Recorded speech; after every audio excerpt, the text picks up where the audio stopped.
What a pleasure it is to have Tom Rinaldi here at Politics and Prose. He'll be talking about his book. It's called The Red Bandana, A Life, a Choice, a Legacy.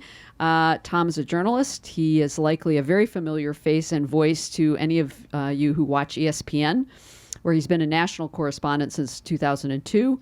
He's had a very distinguished career during which he has interviewed. I was looking at the list of people he's interviewed, and it's just, the catalog of great sports figures. I just want to say I'm so glad you've interviewed my favorite, Roger Federer. By the way, I didn't ask you, are the Giants going to win tomorrow night against the Mets? Well, as a diehard Met fan... Oh, no. Okay, never mind. I didn't ask you. I retract and withdraw the question as a lifelong San Francisco Giants fan. So he doesn't know what he's talking about, clearly. You see him often on College Game Day, and he has won so many Emmys and other sports awards that he's, I believe, now in the double digits, if anybody is counting. The man behind the Red Bandana, which is the subject of his new book, was first told as a television feature 5 years ago, and I think the contours of that story are at least somewhat known. After the second plane hit the South Tower on that horrible morning of 9/11 back in 2001, a young man working on one of the upper floors helped people out of the building and then went back up to the higher floors to help those stranded above. And in saving others, he himself perished. His survivors, though, for some time afterward, could only identify him as the young man with the red bandana. This year, we mark the 15th anniversary of 9/11, and Tom has written the full story of Wells Crowther, the young man with the red bandana. It's a beautiful narrative, and in it, Tom fills in the blanks of what happened on that fateful morning, gives voice to the many people whose lives intersected with Wells Crowther's, from his childhood in Upper Nyack, New York, to his college lacrosse days, to his job on Wall Street. And he leaves readers with a renewed sense of wonder over what individual heroism actually looks like. Now, I guess one question might be, why is a sports writer writing this book? And Tom can explain how he ended up doing it, but I actually think he's the perfect person to write it. After all, if you really stop and think about it, the best sports writing is really about giving readers a window on the human condition, a chance to see how people respond to success and adversity, to tensions and pressures that we seldom experience in our daily lives. And that's exactly what Tom has accomplished in telling this incredible story. I am sure you're going to find this book moving and inspiring in ways that you can't imagine. So please join me in welcoming Tom Rinaldi to Politics and Prose.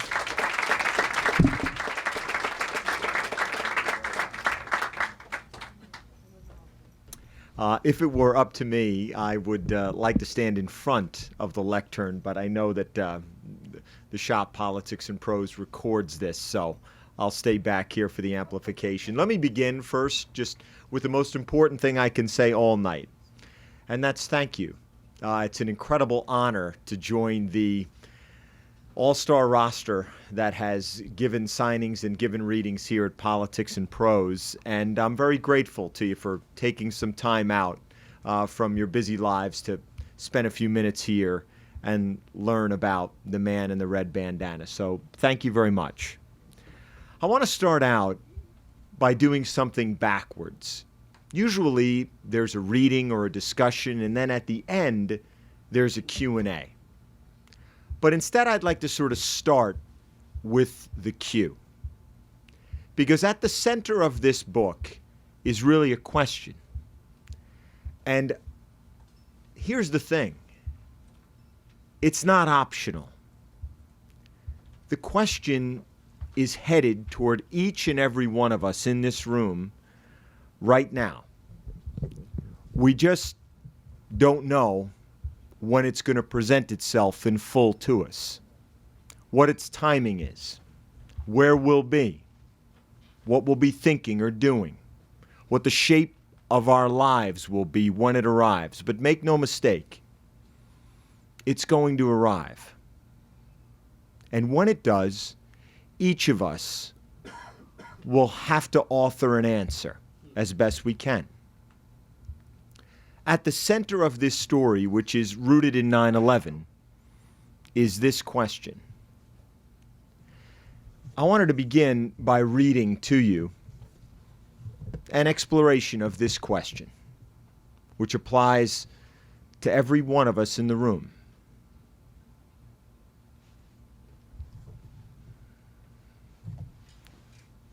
grab my glasses here.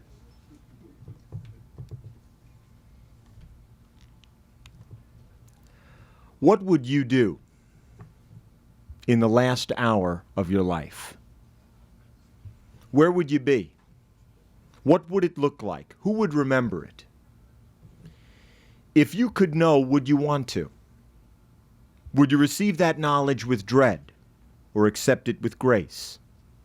Would there be a peace to be gained or one already granted?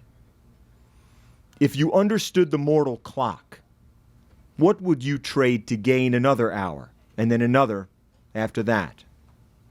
What prayer would you recite? What deal would you make? What promise would you offer for this not to be the end? Look upon the common fears of what your final hour might be.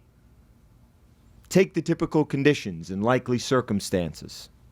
You know them, you've seen them, you've lost others to them. The ebbing mind or failing body, the loss of family and lack of purpose, the fact of pain or the regimen of medicines, in a home not your own, in the prisons of old age, receiving the full force of its sentencing. There might be a mercy in the dulling of your intellect. After 7 or 8 or 9 decades, maybe the final hour feels like reward. But imagine it's sooner. It's an instant from now. One blink from current. It's the line after the line you're reading. The decades haven't stacked like woods for the winter. The years haven't collected in enough albums. You haven't reached any golden age or twilight time. You're not winding down or scaling back, not going gray or getting slow. You're not there yet. You're not close. You're not old. For you, legacy is a distant and irrelevant word. It's for obituaries and sports columns. You're 24. You're ready. You're young. The hours are yours until the last one arrives. If you knew this might be that time, this could be the end, this may be the very last hour you have, what would you do? And what if the hour, with all its horror and loss, its panic and shock, still somehow gave you a choice? To fly from risk, to escape, to live. What would you do then in the last hour of your life? At the center of this story is a choice that a man made at 24 years old about what he would do in that final hour. Each of us has our own 9/11 story who is old enough to remember it. But think of two things now for a second. Our niece is 20 years old. Our son, 12. Our daughter, 9. I'll focus on our niece for just a second. She's a student at Villanova. When I asked her about 9/11, she told me she was in kindergarten. The word that leapt out at me wasn't kindergarten. It was the next sentence that she said. Really, Uncle Tom, it's something I learned about more than lived through. 20 years old. 2 years away from the definition of a generation. That's how close we are to a generation now having grown up with 9/11 as something learned about more than lived through. So 9/11 may be at the center of this story, but then there's that question of what would you do? One thing Lissa suggested to me was, in a way, to tell you about the story, but not give it all away. Here's the magic of stories. You can't really ever give them all away because everyone interprets the story differently, hears it differently, harvests its meaning in a new way, just as each and every one of us had a different experience who was old enough to reconcile the meaning of 9/11. The reason that since I met Allison and Jeff 5 years ago, that I carry that every day, suit, jeans, shorts, every day, is so that some part of me may be able to answer my own question with a fraction of the valor and the courage and the consideration that this young man did. Peggy Noonan in the Wall Street Journal, writing about the book, wrote a beautiful line.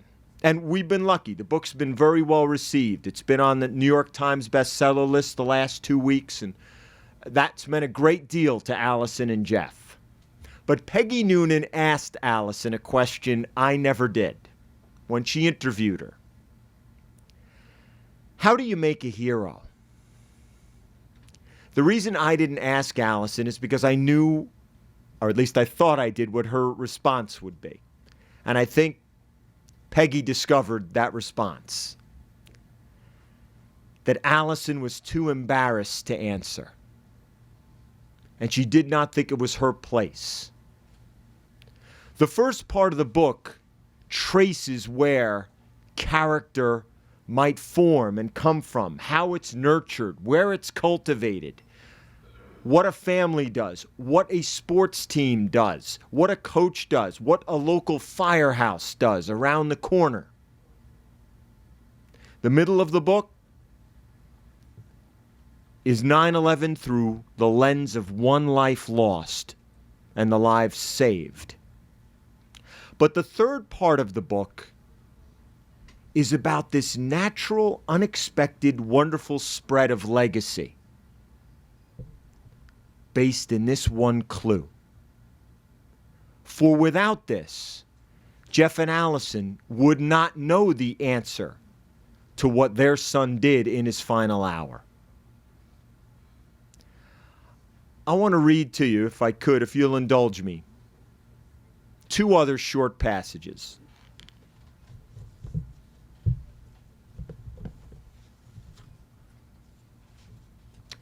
And again, for those old enough, I'd like you to think about where you were.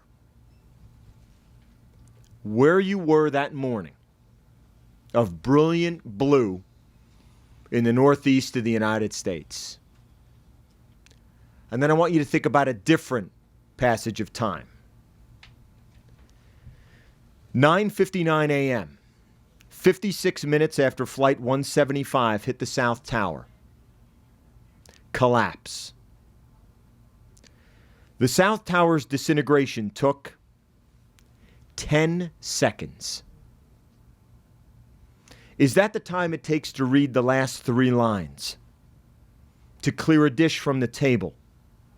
To enter a daydream at the traffic light? To pick something to wear today? To watch a tee shot land? To address an envelope? To order off the menu? To mix a drink, to beat an egg, to lace up a shoe, to back out of the driveway, to walk out of church. It took 10 seconds for the tower's 750 million tons of heavy steel and concrete to drop, erased from the skyline, a sudden phantom. The energy released was an enormous bomb, creating dust storms and debris fields. And those are the images that we see over and over of 2 towers falling. But I'm going to take you inside a different space. Chuck Platts was Wells Crowther's roommate at the time. This is September 12th. This is Chuck Platts in a 2-room apartment in the West Village in New York City, trying to find the courage to do what would seem to be the simplest thing in the world. To walk into his roommate's bedroom. The next day, Wednesday, Chuck Platts breathed deeply, paused, and walked into Wells' bedroom for the first time. Platts was 23 years old. The most significant loss he'd experienced in his life was the death of his grandfather when he was 7. No one else he'd known well had died. He looked down at the threshold, the saddle of wood on the floor between the hallway and the room. He paused. Outside, where streets had been blocked off and an emergency force mobilized, where a smoldering pile complicated with bodies rose 150 feet in the air, where the small city of the Twin Towers had populated the sky a day before, where families and friends were beginning to post signs of their missing loved ones on every flat surface they could find. Boy, don't we remember that. Where a city ever boastful of its imperviousness and its clout had been pierced and its psyche shaken. Outside there were millions of souls, all grappling alone and together with anger and pain, doubt and fear. Inside apartment 19, there was stillness, where yesterday there was luminous motion. The room was proof, silent, implacable. The glass of water was still on the dresser. The dry cleaning receipts for his suits were still pinned underneath a wooden loon he used as a paperweight. The dent from Wells' head was still there in the pillow. In the silence, Platts heard the first echoes of his friend's life. Nothing definite had emerged as to his fate. No authority had decreed his end. No official had called or come by. But in his heart, Platts understood. He knew. He was not beyond denial. He had occupied the same space and breathed the same air his friend did the day before. That held more than proximity. The space contained a truth. He could hear Wells walking out the door, the sound forever tracked in his mind. The vacancy of the room would stay with him for years to come. Even today, I take a second to look around my room when I'm leaving for the day, he said, more than a decade later. Maybe I tidy up the bed or I clean things up. Not that I'm thinking I'm not coming back. It's just this little reminder in the back of my head of what it was like to walk into his room, of what it looked like, just the way it was when he walked out the door that day. I find myself doing little things like closing the closet door, fixing up the bed, putting the remote on the back table. I feel like I'm doing them because of the memory of walking into his room and seeing it, just as he left it. He left as if he was coming back. I think maybe in some ways, I try to make the rooms look neat when I leave. For him.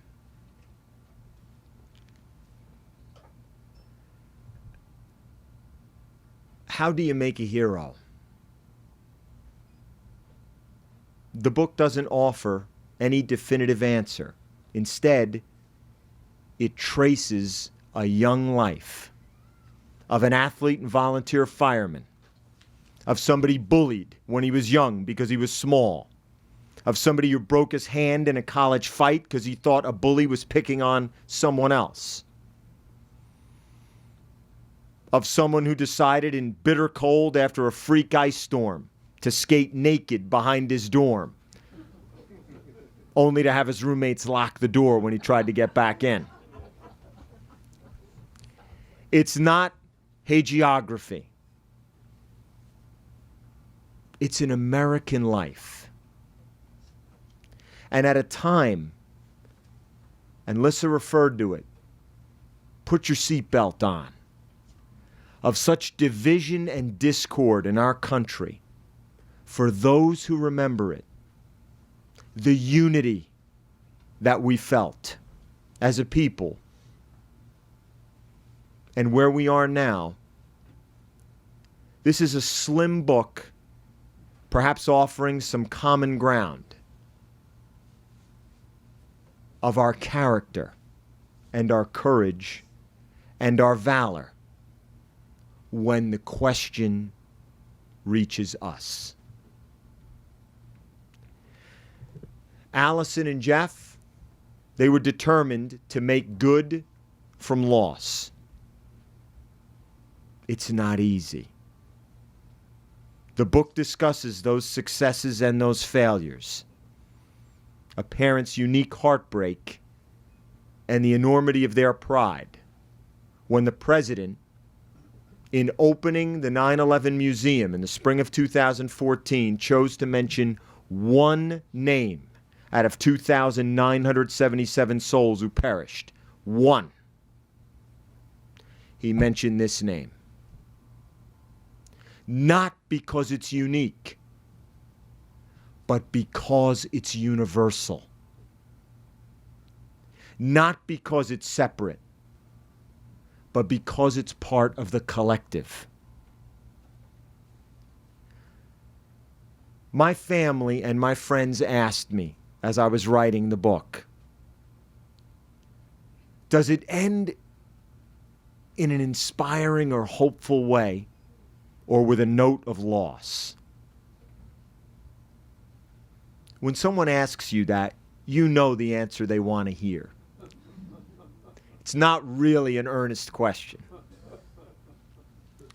And my answer was always the same. It ends in both ways.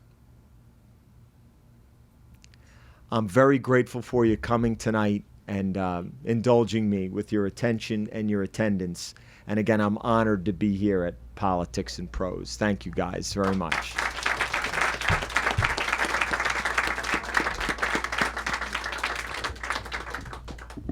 If there are any questions, I'm more than happy to answer them.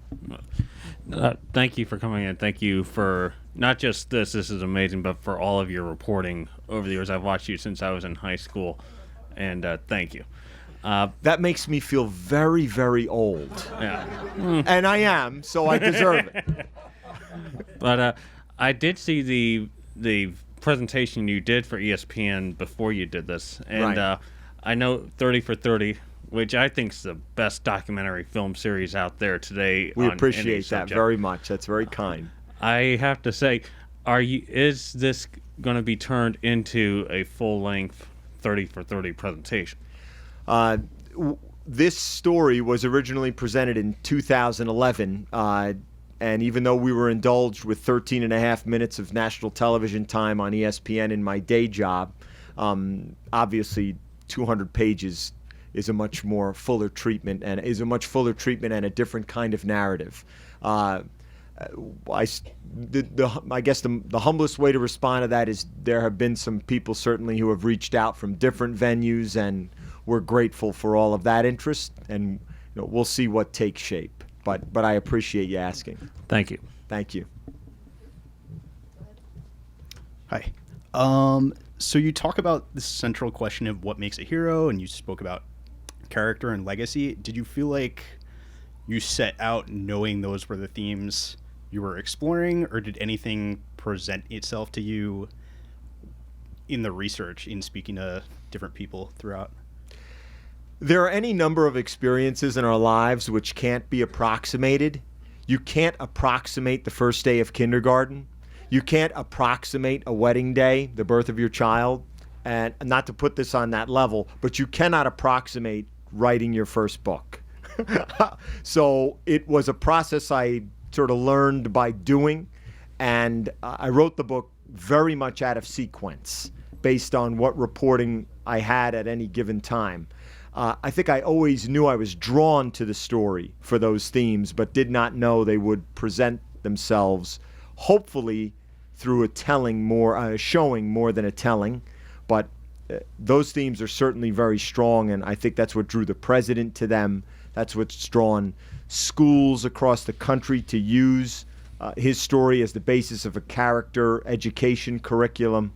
I think those themes are evident, but they're in the details. Again, in the details of an imperfect life, which ultimately had an indelible answer to that question. Thank you for your question. Thank you. Yes, sir. Well, thanks for being here. I'm really glad I got off my back and came here. Thank you for the effort. A very prosaic question in a way. Did you get a chance to talk to any of the people that he did save? And are any of them included in the book as far as their narrative? Great question. They are included, two in particular, in two separate groups, which is how we know Wells didn't just save one group and then go to his own safety, but instead, as Lissa referred to, and as the book explores, makes this choice to go back up the stairs and do it again. In that first group is a woman named Ling Young. And when I read aloud to Allison, one of her reactions that struck me and really stunned me, there is a fairly, I don't know, is it fair to characterize it, Lissa, as graphic? There's certainly a very strong level of detail as to what was happening on the 78th floor of the South Tower. Ling, her injuries, the extent of her body being burned, the shock she was in, all of these things are depicted in the book. But, and I'll leave it to those of you who read the story, but there's a miraculous moment when Ling is presented for the first time with Wells' photograph, not knowing ever the identity prior to that moment of the man who had saved her life. Her son was sent a photo. I won't say any more, but her reaction is an indelible moment, certainly in her life, and it's a key to the narrative. Judy Ween is another woman who he saved, whose story is told in the book as well.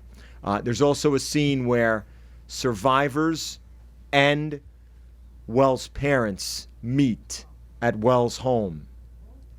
And you can imagine what that scene was like. And it's a fascinating decision how they end that meeting, where they go, and what they decide to do, also in the book.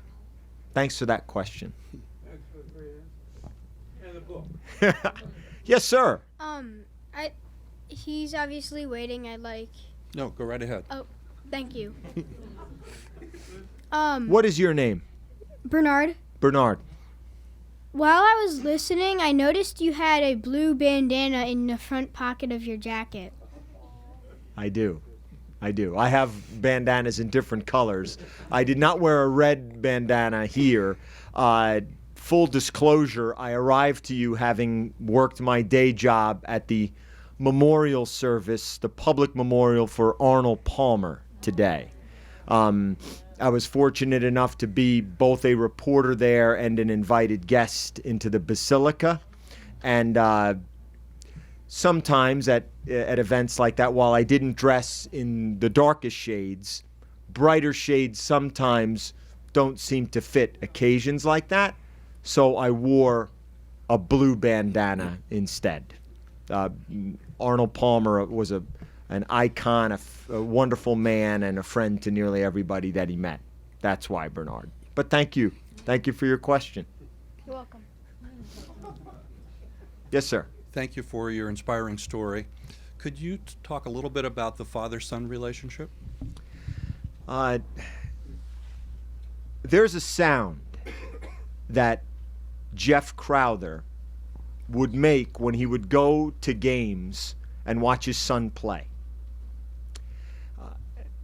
Wells idolized his father, became a volunteer firefighter because his dad was a firefighter. Ultimately, went into banking because his dad was a banker. And they had an incredibly close relationship. As proof, we all know we get to a certain age, son or daughter, and some of the things we found so wonderful about our parents suddenly become embarrassing or mortifying. One such thing, Jeff would make a certain sound at every sports game that Wells played in. And it became kind of their code. And teammates would say to Wells, when are you going to get your old man to stop with the sound? It's so annoying. When Wells graduated from college, way up in the rafters, his parents were there, and his dad desperately wanted to get his attention so he could take a photo. 2,000 students down on the football field, and suddenly Wells turns, the picture's in the book, and looks right into the lens of his father because he makes the sound. Can anybody guess what the sound might be? The siren of a fire hydrant. Bang. I knew it. Great job, Bernard. Great job. Yes, sir. How'd you get to meet Jeff and Allison? Great question. When we did the television story for ESPN, that was the first time that I met them. And we actually have a personal connection because Wells, the producer of his story on television, was actually a classmate of his at Boston College and a friend who had tried for several years to convince our bosses that this was a story that we should tell. Apparently, he was right, given that the president, who we know saw the story on ESPN, was at least in some part influenced to mention him at the memorial. And I kept in touch with them ever since that time. I talked to them all the time. I texted back and forth with Allison today. So I'm in regular touch with them all the time. Thank you for your question. Thank you. Yes, sir. Hi, Tom. Thanks so much. I'm a big fan of your work. That's very kind. Thank you. And I was interested in what Alicia said earlier about how, as a sports writer, in some ways you're uniquely positioned to write such a story. And I just found out about the book a few days ago, and I saw that you were speaking here, and I was thinking, oh, what sports book did you write about? And then when I started reading about it, and then hearing you today, I mean, I can see that you have a unique storytelling style. And so I was wondering, the life of a sports reporter, the life of a sports writer, I think it has some unique characteristics, skills, and experience that are different from sort of your normal political reporter, say. And I just wondering, how did you channel that sort of experience as a sports reporter and sort of bring those skills to bear in writing this book? Thank you. Thank you for the question. In my day job, for those who don't know, I do 5 things for ESPN. I cover college football, not very resonant in this place right now, I understand that, nor in the Northeast for that matter. Maryland down, I get it. I cover tennis, and I say this with the deepest respect to Lissa, but I know Federer very well. Lucky man. I cover golf, but the biggest thing that I do, the main thing that I do, is I do human interest stories across all sport, and the 5th thing is whatever they tell me to do. Those are the things I do. But what I would answer that question by saying a story is a story. Whether it happens in a sporting venue, a political venue, a story is a story. And those fundamentals, I think, present. And I know that in what I've done, I've identified, at least for me, the 2 things I find most compelling. And I'm honored to be able, and privileged to be able to cover them at times. One is greatness. Greatness is compelling. And it's not always glorious. Sometimes it's dressed as a villain. Sometimes it's dressed with thorns on the outside. But greatness is compelling. And the other is the line between living and dying. A lot of the stories that I've done on ESPN touch on one or the other, but no story for me more deeply than this one. So thank you for your question. Yes, ma'am. So thank you so much for telling this story. I read the book, and reading it I thought was a very kind of emotional experience too. Thank you for reading it. Yeah, thank you. And as I was reading it, I was thinking writing it must have been very emotional and had me wondering, how did this affect you? Must have been very, I think, difficult, to learn some of these things. And so yeah, how did it sort of affect you writing it? Thanks very much for your question. I'm I'm first generation college. I'm the son of a stonemason, and my mom was a bank teller. My dad passed away a few years ago. We grew up I was born in Brooklyn, eventually moved to Jersey in a house that my father built with his father. I wrote the book in the house that my father built. The first listener/reader of all the pages was my mother. The most emotional thing for me was to see my mother react to some of the passages that you might imagine would touch her. Those passages about Allison in particular. And my mother is a straight shooter. She's from Brooklyn. So there were passages, I'll just put it to you this way, that certainly never came close to making it in. And my mother wields the verbal version of the red pen. When she gives you this look, you know you've strayed. You're on the wrong track. And she gave me that look plenty. But those are probably among the most emotional moments. Of course, the moment, as I described earlier with Allison and Jeff, is something I'll never, ever forget. Thank you for reading it. Yes, sir. Tom, hi. Thank you again for tonight. I want to echo the thanks of this group. It's really been an inspirational night. Like the last person who asked the question, I hadn't heard about this book other than one of the teachers at the Woods Academy, Chris Maloney, who has gathered a lot of us here this evening. Chris, thank you very much. I appreciate that. Thank you, sir. My question is, as an aspiring author, I had a very close friend at Boston College, died tragically about 5 years ago. And as part of that process, I was inspired at one specific moment where I thought, I have to write about this, and I have to give this book, much like you gave your book to Allison and Jeff at that table. Right. And so it was this awakening, this moment. Was there a moment for you when you decided that this was a cause, this was a person, this was a special event that you really had to grasp and write about? What a wonderful question. And I wish you luck. Thank you. Writing is, I'm sure Alyssa will tell you, every writer that she's had will tell you, it's one word after the next word. Mm-hmm.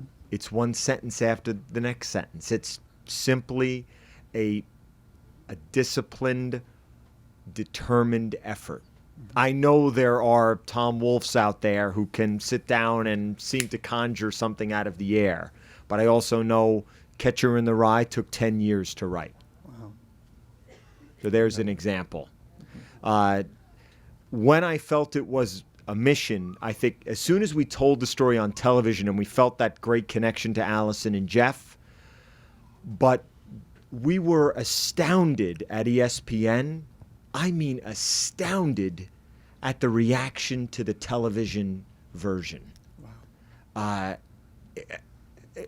We tell stories that a lot of times you never know what will land and what won't land. But we heard from people we just don't hear from on this particular story. Mm-hmm. The highest reaches of government. We heard from people connected to the Supreme Court. We heard from just people who we don't typically hear from. And I also know that, and I touched on this already, but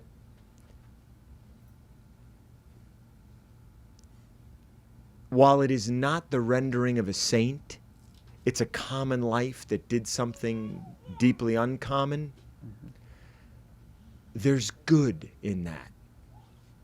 And I think some of the mission was, without sounding, I know this sounds horribly didactic, but to humbly try to put a little bit of good in the world through this story was its own mission.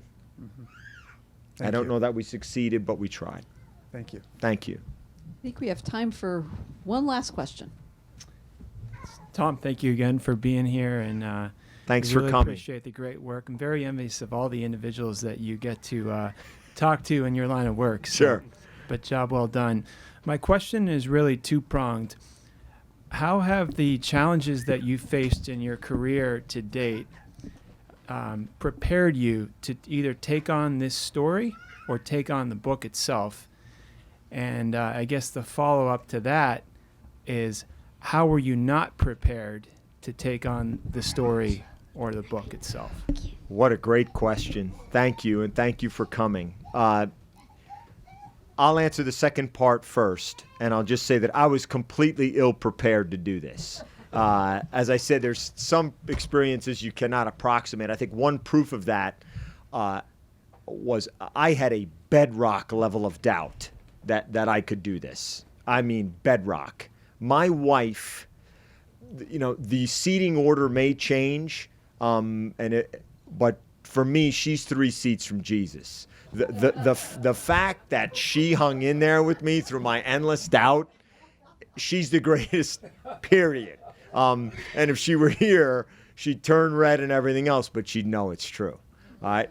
I just had grave doubt that I could do it, and I still doubt that I've really lived up to the story. I've done my best to render it the best I could, but I still don't know that it equals the telling that it deserves, being honest with you.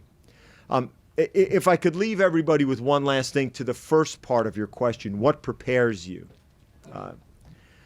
In telling these human interest stories, and I've told so many, I go back to one answer that someone gave me,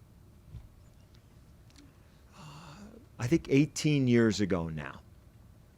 I was doing a story about a football player at Boise State, which has become a significant college football program, but years ago really had to build itself up from a very modest standing. And the first great recruit that they got was an offensive lineman named Reyna from California. Notre Dame and Michigan put on the full press to get this hulk of a young man. And he chose Boise State. Dirk Cutter, at the time, who's now an NFL coach, was the coach of Boise State. And he's thinking, Dirk Cutter, we're going to get rolling. This is going to start it for us. 5-star recruit. Everybody wants this kid. We got him. He chose bus. The second or third scrimmage of fall camp, he gets blocked, falls to the turf, hits his head, gets up, comes over to the bench, and slumps over. He loses consciousness. Cutter calls his mother in California. You need to come up. She comes and sits vigil for 7 days in the hospital. He never regains consciousness and he dies. There are many different peregrinations to the story, but I'm just going to share one with you. The simplest question is often the hardest to answer. And I find that few reporters ask the simple question. Here's a question so simple but devastating in its simplicity that I've asked many times. The first time I ever asked it was to Mrs. Reyna. What made it real?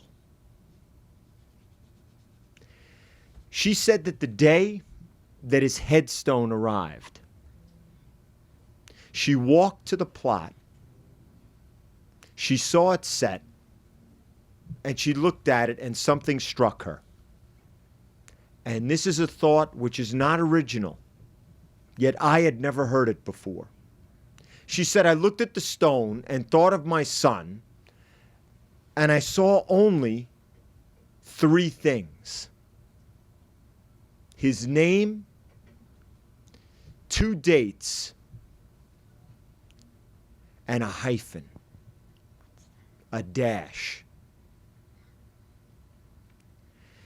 And suddenly she said to me,